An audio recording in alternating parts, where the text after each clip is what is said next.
Ողջույն գործարալիքին միացած բոլոր լսողներին եւ դիտողներին, սա թարմուղեղով զրույցն է 106 եւ 5 հաճախականությամբ, իսկ առաջին խոսափողի մոտ Ավետիք Քերոբյանն է, հայկական ՔՎ կուսակցության վարչության անդամը։ Ողջույն պարոն Քերոբյան։ Ողջույն։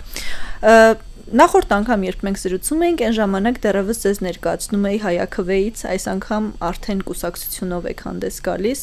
Ամսի 18-ին է որոշումը կայացվել, չէ՞, կարծեմ թե որ հայտ եք ներկայացնում ընտրություններին։ 18-ին ասուլի շնորհանդես արեցինք, այո, Կպատմեք մանրամասն ինչ տեղի ունեցավ եւ ինչի մասին էր շնորհանդեսը։ Դե հայկական քվեն դա հայաքվե ազգային քաղաքացիական միավորման քաղաքական թևն է,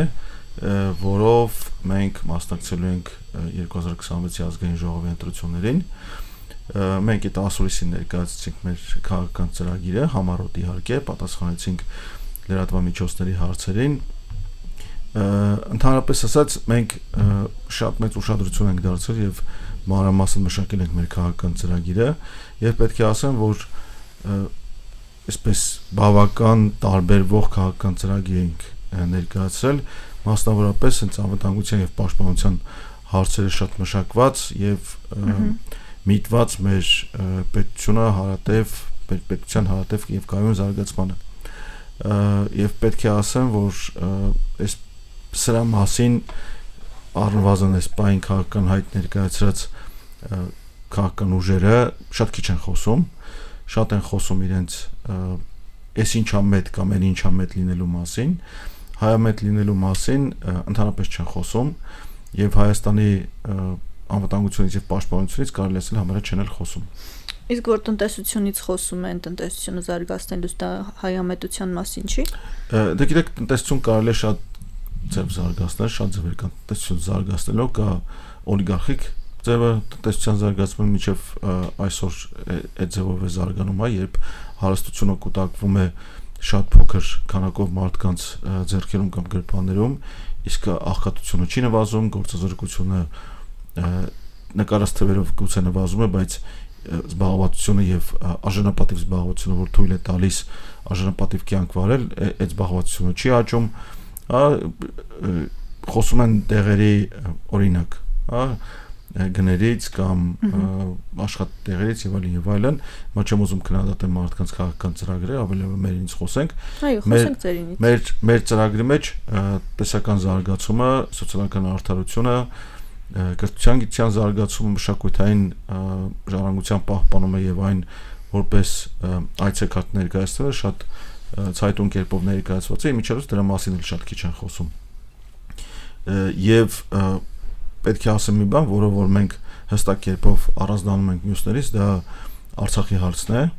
Արցախի ժողովրդի իրավունքների պաշտպանությունը, Արցախում մեր մշակութային եւ պատմական ժառանգության պաշտպանությունը եւ Այսօր պարոն Քերոբյան, շատերը վախենում են այդ հայտ ներկայացնելիս Արցախի մասին այլևս բարձրաձայն խոսել, այնպես ինչպես խոսում էին սրանից առաջ։ Դուք չունեք այդ վախերը։ Մենք այդ վախը չունենք, մենք ավելին համարում ենք, որ դրա մասին չխոսելը դա պղծություն է, որովհետև Արցախը եղել է եւ մնում է մեր ինքնության էական մասը։ Արցախում է Մեսոպ Մաշտոցը ստեղծել առաջին հայկական դպրոցները, հայ գին ու գրականությունը այնտեղ է զարգացել, եւ մինչեւ այս վերջերս հայաբնակ աշխարհի ամենահին հայաբնակ հատվածը դա Արցախն էր, որտեղ հազարամյակներով հայերը անընդհատ բնակվում են եւ չկար նույնիսկ այն զգացումը, որ դա չի կարող լինել հայկական։ Ցավոք սրտի մենք 2020-ից հետո նոր իրականության մեջ ենք ապրում, բայց մենք իրավունք չունենք ուրանալու մեր պապերի պահած հողը, մենք իրավունք չունենք ուրանալու մեր հաղթանակները, մենք իրավունք չունենք համակերպվել այսպես ստրկացված, կզած եւ պարտադրված խաղաղության հետ, ճակերտներով եմ ասում, որովհետեւ սա ամենամին խաղաղություն չի։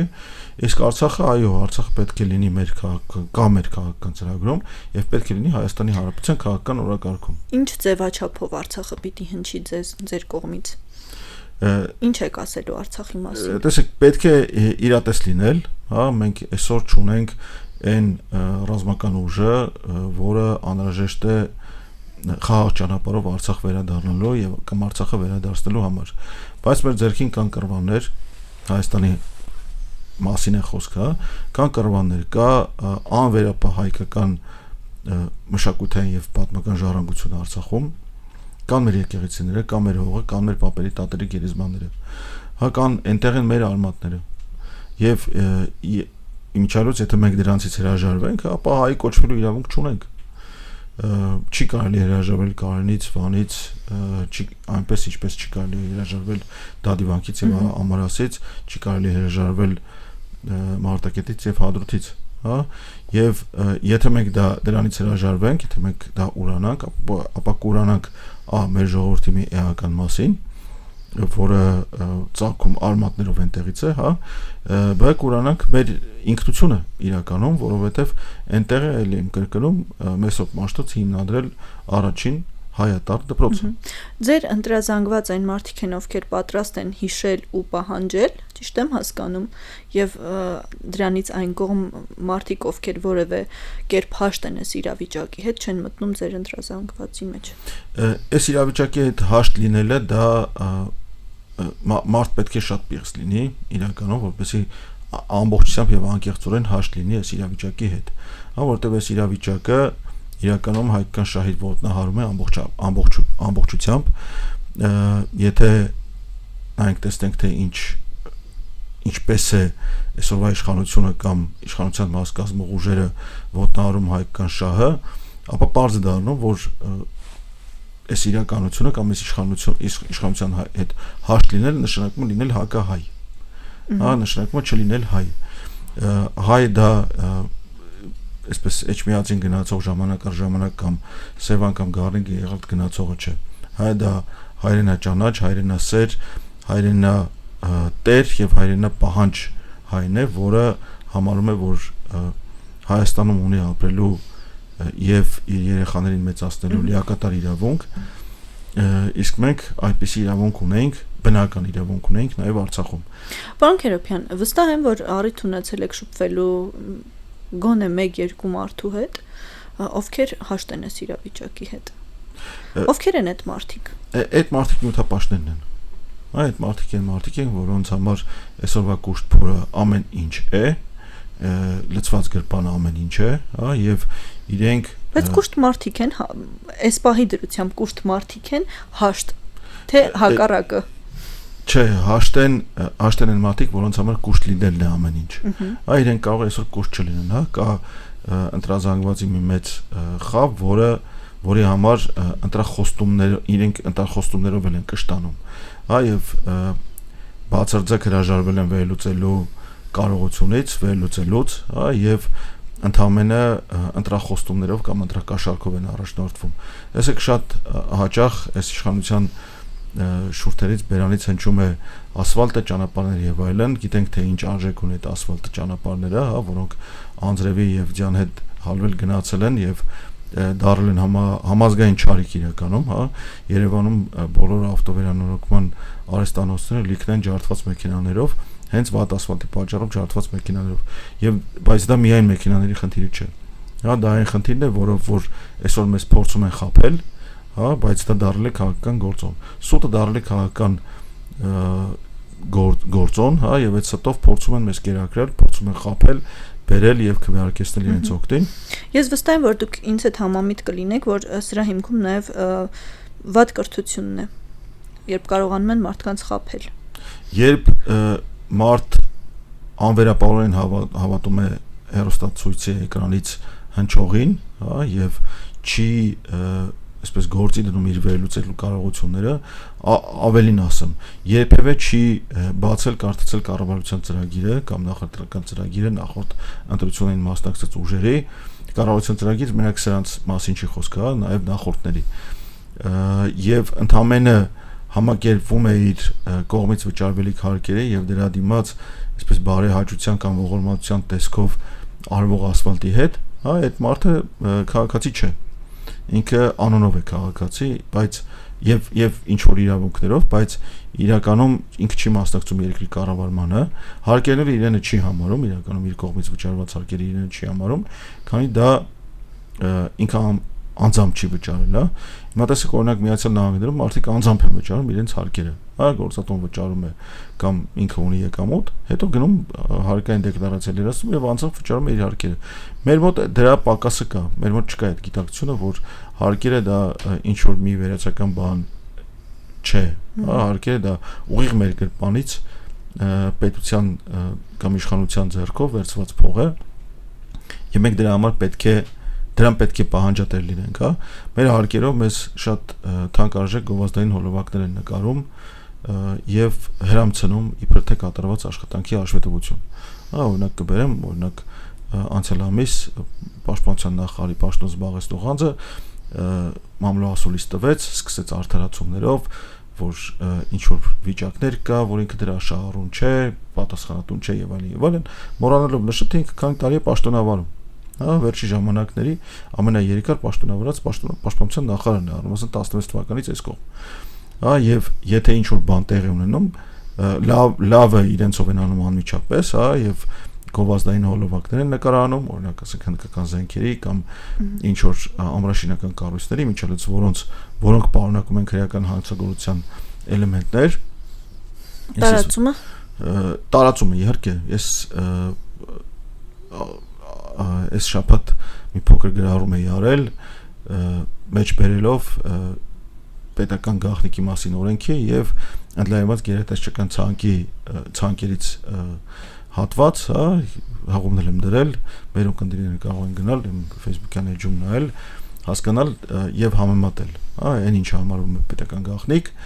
եւ այն ինչը ներկայացնում են բաց կերպով, հա։ Հիմա եթե մենք կարծես թե գաղտնիքներ չունենք, չէ՞ ոչ ոքից։ Մենք ունենք օրենքներ, մենք ունենք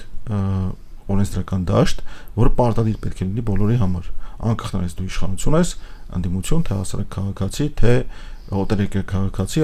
որը ապրում է Հայաստանի Հանրապետությունում։ Դրանք պարտադիր են բոլորի համար եւ ոչ ոք արտոնություն չպետք է ունենա այդ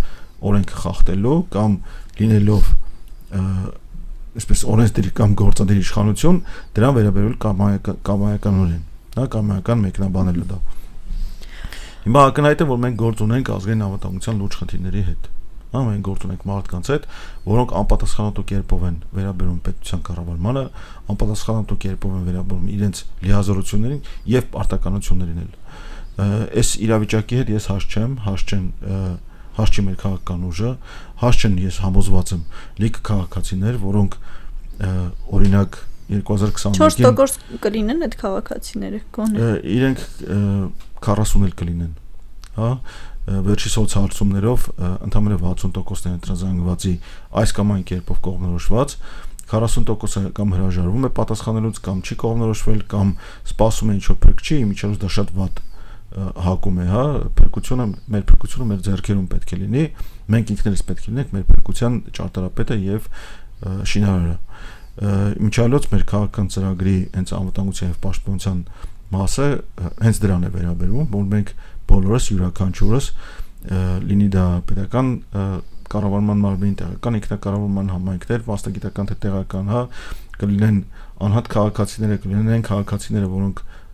թեկոս բնակվում են արտերկրում, բայց տնտեսական կամ ինչ որ շահեր ունեն Հայաստանում, լինի դա սփյուռքը կամ Հայաստանի կամ հայության այլ կառույցները, իրենք պետք է մասնակից լինեն մեր պաշտպանությանը։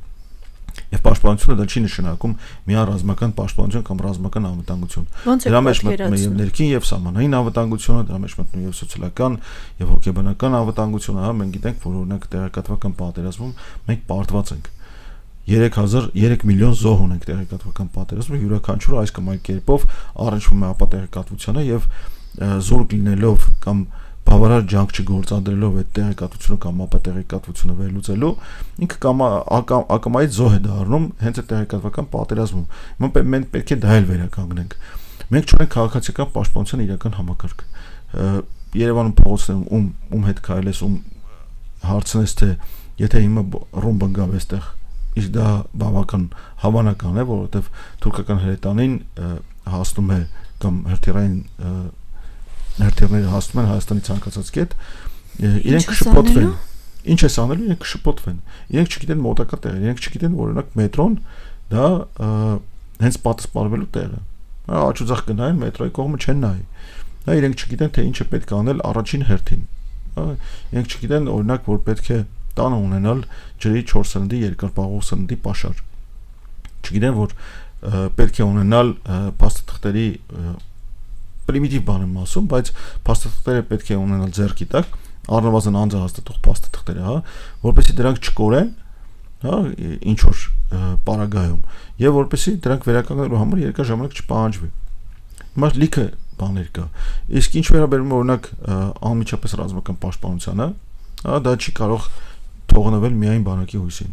Մեր բանակը այնքան փոքրաթիվ է, հա, եւ երբևէ այդքան մեծաթիվ էլ չի եղել, որ օրինակ, ասենք լայնածավալ հարձակման դեպքում 2 օրից ավել դիմանա։ Ես 2 օրը դեռ մեծ թիվ եմ ասում։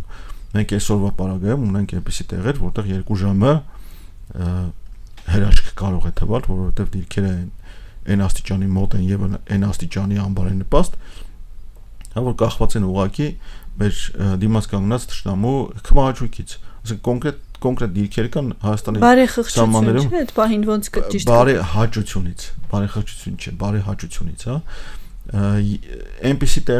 դիրքեր կան, որտեղ եւ այնպիսի ճանապարհներ են սարքել նույնիսկ մեր տարածքում, հա, գիտենք որ 2020-ից այսկոմ այս իշխանությունների շնորհիվ, ճակերտավոր շնորհիվ, իսկ իրականում պատճառով Հայաստանի Հանրապետությունը փոքրացել է 200 քառակուսի կիլոմետրով։ Այդքան տարածք ռազմակալել է մեր թշնամին։ Ռազմական ագրեսիայի հետևանքով տեղ-տեղ ոտ գալով եւ չկրակելով հրամանի պարագայում, ասենք փայտով ծեծելով մեր զինվորին դիրքերից անելով, դիրքերը զբաղեցնելով, այդ կադրերը բոլորս տեսել ենք։ Մեզից թաքցվել է առնվազն 10 քառակուսի կիլոմետրի հանձնում Ադրբեջանին, օրինակ Ներքին Հատգյուղի շրջակայքում եւ միայն ասենք արբանյակային պատկերը վերլուծողները կամ այդտեղում գյուղացիների հետ պաշտպանություն իրականացնողները կարող են փաստել, որ այո, դա այդպես է։ Մեզից երկար ժամանակ թաքցվում էր եւ այս վերջերս ենք միայն սկսել խոսել դրա մասին։ Արթուր Համբարձումյան գյումրեցի, հետո ես եմ խոսել դրա մասին։ ԶԼՄ-ները հարցումներ ուղարկեցին պաշտպանության նախարարության, որը փորձեց արդարանալ կամ չհաստատելով չհերքել, հա, չկարողացավ հերքել, հետո նույն պաշտպանության նախարարը իրականում հաստատեց այդ փաստը, որ մենք դիրքեր ունենք Սյունիքում, որտեղ մեր զինվորները փաստացի պատանդարված են, դա փորձեցին ներկայացնել որպես չենք հանձնում այդ դիրքերը, որ մեզ հող հանձնող չասեք, թե չէ բավարար չէր, ասենք, այդ 240 կիլոմետրը եւ Արցախը, որպես իրենք հող հանձնող կոչվեն եւ փաստված է, որ իրենք հող հանձնող են, հա։ Մենք սրա մասին չպետք է լռենք, բայց նաեւ պետք է առերեսվենք սրա հետ։ Պետք է հասկանանք, թե ինչ պետք է անենք։ Պարոն Քերոբյան, ամեն դեպքում ընտրությունների գնացող այսպես թիմերը, անհատները մենք հստակ գաղափարախոսությամբ են գնում։ Մի մաս օրինակ խաղաղության բանաձևն է առաջ քաշում, մի մասն ասում է, որ իրենք տնտեսություն են զարգացնելու, մարդիկ սկսելու են լավ ապրել, վարչապետը աշխատավարձ չի ստանալու, մի մասը չգիտեմ, տարբեր։ Ձեր հիմնական գաղափարը որն է, անվտանգությունն է ձեր առաջին կետը։ Մեր հիմնական գաղափարը դա ազգային ժողովրդավարական պետությունն է, հա, ազգային այն իմաստով, որ մենք մեր ինքնությունը պետք է պահպանենք եւ պաշտպանենք, եւ դա չի նշանակում այսպես նացիոնալիզմ բառի վատ իմաստով, հա, Հայաստանի քաղաքացիներ կան, որոնք այլազգի են, ռուս են, ուկրաինացի, եզդի, հույն եւ այլն, հա, մեր ազգային պետությունը նաեւ իրենց համար է, մեր պատկերացած եւ մեր պատկերացումը իրական ժողովրդավարությունն է, այն ժողովրդավարությունը, որ յուրաքանչյուր քաղաքացի իրական մասնակցություն ունի երկրի կառավարմանը, ոչ թե 5 տարին մեկ գնալ ինչ որ քվեարկության մասնակցել եւ դրանից առաջ եւ դրանից հետո որևէ այլ բան չանել, ինչպես փորձում են մեզ համոզել, որ ավել բան պետք չի հարկեր վճարեք եւ հանգիստ ապրեք, հա, մեր պատկերացած ժողովրդավարությունը ուղիղ եւ ամբողջական ժողովրդավարությունն է։ Իմիջայլոց համապարփակ պաշտպանության եւ անվտանգության համակարգը ենթադրում է, որ պետք է լինի ժողովրդավարություն, որ չպետք է լինի օրինակ դատական անարդարություն կամ կառավարվող կամ կախյալ դատական համակարգ, որովհետեւ դա բերում է անարդարության զգացման, դա բերում է սոցիալական ստրատիֆիկացիայի, դա բերում է սոցիալական բաժանման, ի վերջո պառակտման, որի պարագայում դու չես կարող կառուցել այդպիսի համակարգ։ Իրական անվտանգությունը կառուցվում է հանրային համերաշխության, ոչ թե համակարծության, այլ հանրային համերաշխության հիման վրա։ Համակարծություն պահանջելը մեր ժողովրդից շատ բարդ եւ անիրատեսական կլիներ, այնքան շատ են քաշվել պարակտող գծերը եւ այնքան շատ է մեզ հրամցվել կեղծորակարգեր։ Իմիջիալից պետք է ասեմ, որ հենց այդ համակարգն է, հա, խաղաղության երաշխավորը։ Եթե դու չունես հանրային համերաշխություն եւ եթե չունես կառուցած համապարփակ պաշտպանության համակարգ, դու չես կարող երաշխավորել քո խաղաղությունը։ Ի վերջո դրա բացակայության պայմաններում հանձնվում ես ինչ որ մի ուժային կենտրոնի ողորմատությանը, որը արել է այսօրվա իշխանությունը, Կարծում եք իշխանության փոփոխությունից հետո չի շարունակվելու այդ գիծը։ Ես կարծում եմ, որ եթե իշխանության կան իրական ազգային եւ ժողովրդավար ուժեր, հա, որոնք պատրաստ են խոսել ոչ միայն պատրաստ են խոսել ժողովրդի եւ քաղաքացու հետ, այլ նրան մասնակից դարձնել երկրի կառավարմանը, իրական մասնակից, հա, ոչ թե ասենք հավատարմություն պահանջելով կամ հավատարմության պահանջով նշանակել կառավարչական կամ վարչական պաշտոնների, այլ հմտությունների, փորձի, գիտելիքի հիման վրա նշանակել, հա, եւ ոչ թե պարփակվել այսպես իշխանության դռների հետևում կամ ավելի վատ բան ասեմ, հա, անվտանգության ուժերի վահանների հետևում պարփակվել եւ դրա հետևում իրականացնել երկրի կառավարումը, այլ բաց խոսել խնդիրների մասին, բաց խոսել սպառնալիքների մասին եւ փորձել բոլորով դիմակայել եւ բոլորով զբաղվել այդ սպառնալիքների հետ։ Ես համոզված եմ, որ այդպիսի պետություն, այո, մենք ոչ միայն իրավունք ունենք կառուցելու, այլ պարտավոր ենք կառուցելու այդպիսի պետություն, որտեղ միայն այդ դեպքում կարելի է երաշխավորել Հայաստանի Հանրապետությունը։ Պատրաստ եք բանակցել թշնամի պետության հետ։ Ստիպված ենք լինելու բանակցել թշնամի պետությունների հետ։ Այլ կերպ հնարավոր չէ խոսել խաղաղության մասին, այլ կերպ հնարավոր չէ ապահովել սեփական երկրի անվտանգությունը, բայց հարատև խաղաղությունը պետք է հաստատված լինի եւ հիմնավորված լինի ուժերի բալանսով, ուժերի հավասարակշռությունով։ Եթե մենք չվերականգնենք ուժերի հավասարակշռությունը, ցանկացած խաղաղություն լինելու է փխրուն, ցանկացած այդպիսի խաղաղություն կախված է լինելու ինչ որ մեկի ողորմածությունից։ Մենք շանս ունենք հավասարվելու Ադրբեջանին, ենթադրենք։ Գիտեք, սկսենք էլ։ Չպետք է փոքրից սկսենք, պետք է սկսենք մեծից, հա, պետք է նայենք եւ արևելք եւ բայց դա իրատեսական է։ Ուրեմն դրա համար պետք է վերլուծել, թե ինչ է կատարվում մեր սահմաններից արևելք եւ մեր սահմաններից արևմուտք։ Թուրքիայում կա ծնելիության լուրջ խնդիր։ Հա, Թուրքիայի արևելյան հատվածները, որտեղ գերակշռող բնակչությունը քրդական է, ծնելիության միջին ծնելիությունը 2-ից մեծ է, որը բնական վերարտադրության մակարդակն է, հա, իսկ արևմտյան շրջաններում, հիմնականում թուրքաբնակ շրջաններում, հա, այնտեղ կարմիր է, այսինքն իրավիճակը, էլի, վտանգը շատ սրված։ Վտանգը վերարտադրությունը, բնական վերարտադրությունը այնտեղ շատ փոքր է։ Հա, բնական վերարտադրության ցանկալի կամ իրատեսական մակարդակից շատ ցածր։ Նույն վիճակը Ադրբեջանում է, որտեղ կա այսօր դեմոգրաֆիական խնդիր, այն իմաստով, որ շատ են շատացել ամուսնալուծությունները, միջազգային այդ դեմոգրաֆիական խնդիրը նաև Հայաստանում էլ չկա։ Հայաստանում էլ կա, բայց մենք մեզ նայելուց առաջ նաև պետք է վերլուծենք եւ մեզ թույլ պատկերացնելուց առաջ, հա, թույլի դիրքում մեզ պատկերացնելուց առաջ պետք է վերլուծենք, թե մենք իրականում ինչ դիրքում ենք գտնվում։ Հա, Ադրբեջանում շատ են շատացել ամուսնալուծությունները, այնտեղ տնտեսական իրավիճակը այնքան էլ վարդագույն չէ, ինչպես ներկայացնում են։ Այնտեղ կա լուրջ հասարակական սոցիալական բևեռացում, հա, Բաքուն այնտեղ համարյա նույն դիրքն է գրավում ինչ որ Երևանը, այսինքն երկրի տնտեսության մեծ տնտեսական հզորության մեծ մասը կենտրոնացած է մայրաքաղաքում, որի միջալուց գտնվում բավական այսպես անկայուն հողի վրա, գիտենք, որ Կասպից ծովը մեկ գնում, մեկ գալիս է, հա, եւ մի օր կարող է շատ լավ էլ առաջ գա, կանխատեսելի իրավիճակ է այնտեղ։ Դե դա հաշվարկելի չի, չէ՞։ Հաշվարկելի չի, բայց մենք պետք է մեր սպառնալիքները գնահատելիս դա էլ հաշվարկենք։ Ծնելիության մասով որ ասում էիք։ Ծնելիությունը այնտեղ անկում է, հա, գյուղական բնակավայրերում ինչ որ չափով դեռևս պահպանվում է, բայց քաղաքային բնակավայրերում, որը իմիջիալոց Ադրբեջանում բնակչության 60%-ից ավելի քաղաքային բնակավայրերում է ապրում, այնտեղ ծնելիությունը անկում է։ Ծնելիությունը անկում է նաև Ինչ է տալիս դա մեզ։ Գիտելիք, որը պետք է օգտագործել մեր հետագա քայլերը հաշվելիս, մեր սեփական դիրքը վերլուծելիս։ Հայ, մենք պետք է հասկանանք, որ օրինակ մենք իրավիճակը մեր կողմը շտկելու համար պետք է օրինակ լուրջ սոցիալական ծրագրեր իրականացնենք օրինակ խթանելու ծնելիությունը, հա, եւ դա չպետք է օրինակ պայմանավորվի մարդու, ասենք, եկամտով, հա, դա պետք է լուրջ պետական խթանման ծրագրեր իրականացվեն, հա, մասնավորապես օրինակ, տեսեք, այս իշխանությունը պատրաստվում է վերարտադրվելու դեպքում լրջորեն վերանայել նպաստների համակարգը, խոսքը միայն երեխաների մասին չի գնում, հա, եւ իրենց ներկայացած եւ առաջարկած համակարգով Հայաստանի համարյա բոլոր նպաստառուները զրկվելու են նպաստից։ Իրենք թվային բաներով են պատրաստվում առաջնորդվել ցուցանիշներով, օրինակ բերեմ, ասենք, եթե մարդու սեփականության մեջ կա օրինակ ասենք ինչ որ հողակտոր, անկախ այդ հողակտորի մշակման կարգավիճակից կամ մարդու ասենք ֆինանսական վիճակից արդյոք նա վիճակի է հողակտորը մշակին թե ոչ, ապա այդ հողակտորը համարվելու է եկամտի աղբյուր եւ մարդիկ ավտոմատ կերպով զրկվելու են նպաստներից, թոշակից չեմ ասում, հա, նպաստներից, միջալուց լիքը ընտանիքներ կան, որտեղ միայն թոշակառուներ են,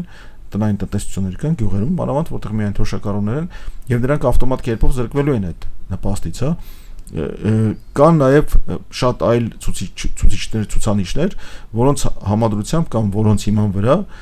մարդիկ զրկվելու են նպաստից։ Օրինակ, ընտանիքի հաշվարկով համախառն,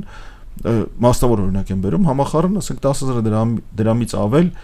հեռահաղորդակցության ծախսերի վրա, այսինքն բջջային կամ ինտերնետի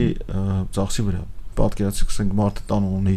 8,000 դրամանոց ինտերնետի փաթեթ, եւս 2,000 դրամ վճարում է իր ուսանող երեխաների հեռախոսի համար, ավտոմատ կերպով զրկվելու են ցանկացած տեսակի նպաստից, որ այսօր իրենց այլ հավասար պայմաններում հասնում է։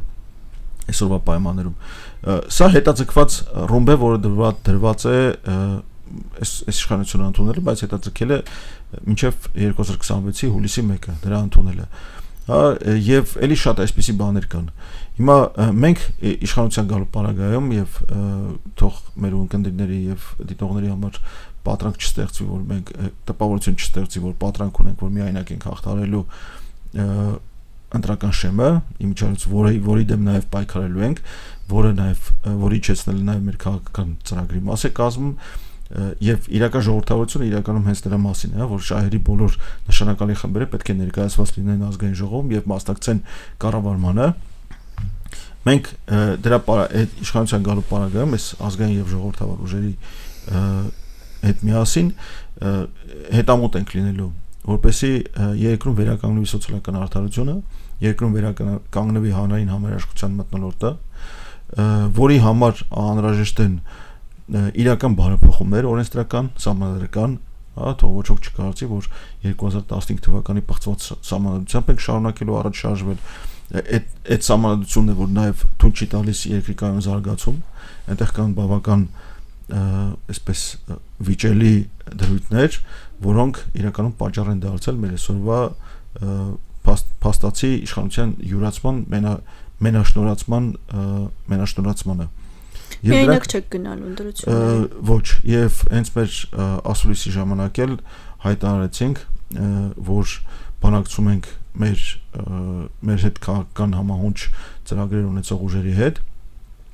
Հուսով եմ, որ շուտով դրա մասին ավելի բաց կարողանանք խոսել, ուղղակի բանակցային էթիկայից ելնելով չեն կարող մասնավորեցնել, թե հենց որ ուժերի հետ են բանակցում, թող մնա դա առայժմ այսպես երևակայության կամ ենթադրությունների դաշտում։ Նախկին ղեկավարների հետ համաձայնություն ունեք գաղափարների իմաստով։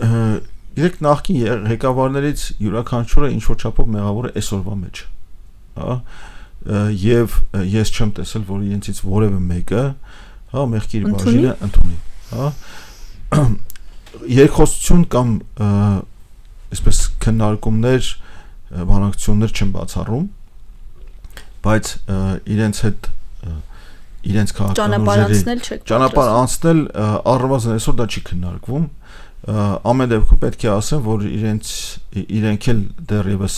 իրենցից որևէ մեկը, ոչ Լևոն Տեր-Պետրոսյանը, ոչ Ռոբերտ Քոչարյանը, ոչ Սերժ Սարգսյանը մասնավորապես, հա, համանավանդ Սերժ Սարգսյանը այսօրվա իշխանությունների մասին իհարկե խոսելն ավելորդ է, իրենցից ոչ մեկ առնվազն չի հայտարարել ուղիղ կերպով ընտրությունների մասնակցության մասին։ Լևոն Տեր-Պետրոսյանի քաղաքական ուժը Հայ ազգային կոնգրեսը հայտարարել է, բայց այնտեղ արդեն կա այդ ուժը փոխվել է արդեն, դա Լևոն Տեր-Պետրոսյանի քաղաքական ուժը չէ, հա։ Ամեն դեպքում դա այնպիսի հարց է, որը ամենայն հավանականությամբ ունի բացասական պատասխան, բայց առայժմ չեմ կարող բացառել։ Շնորհակալ եմ, պարոն Քերոբյան, զրույցի համար։ Մեզ հետևողներին հիշեցնեմ, որ առաջին խոսափողի մոտ հայկական ՔՎ կուսակցության վարչության անդամ Ավետիք Քերոբյանն էր, իսկ երկրորդի մոտ դες համար Մոնիկա Մամյանը աշխատեց։ Հետևեք զարգացումներին, մինչև ընտրություններ կհանդիպենք։